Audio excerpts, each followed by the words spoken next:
Tim Lapor Polda Sumsel bersama unit Pitsus Satreskrim Polres Oku mendatangi kawasan kantor Pemda Oku yang terbakar. Kedatangan mereka untuk melakukan olah TKP dan mengambil sampel. Tim Lapor Polda Sumsel bersama unit Pitsus Satreskrim Polres Oku yang berjumlah sekitar 12 orang tiba di lokasi kantor Pemda Oku yang mengalami kebakaran. Dengan membawa beberapa peralatan khusus, polisi melakukan olah tempat kejadian perkara dan mengambil beberapa sampel barang yang terbakar.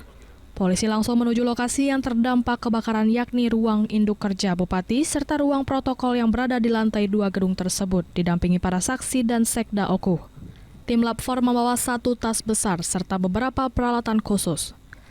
AKBP Ahmad Kobilnus, Kasubdit Fiskom Lapfor Polda Sumsel, didampingi Kanit Pitsus Polres Oku Ibda Yendra Afrizal, usai melakukan olah tempat kejadian perkara, mengungkapkan dalam pelaksanaan mereka membawa beberapa sampel kebakaran dan menelusuri jejak awal timbulnya api sehingga membakar beberapa ruangan termasuk ruangan Bupati Oku. Nah, buat hasilnya nanti kita kirimkan ke Polres Oku, ke penyidik. Karena ini kan permintaan penyidik. Hari ini dari Puslapfor orang berapa? Ada orang 4. Sampel apa aja yang dibawa, Bang?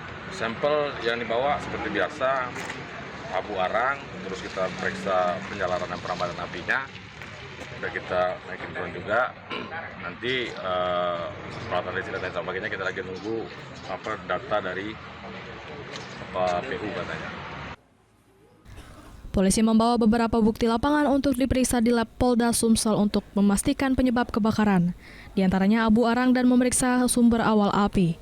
Namun saat ini garis polisi masih terpasang di sekitar lokasi. Dari Ogan Komering Ulu, Widori Agustino, iNews melaporkan.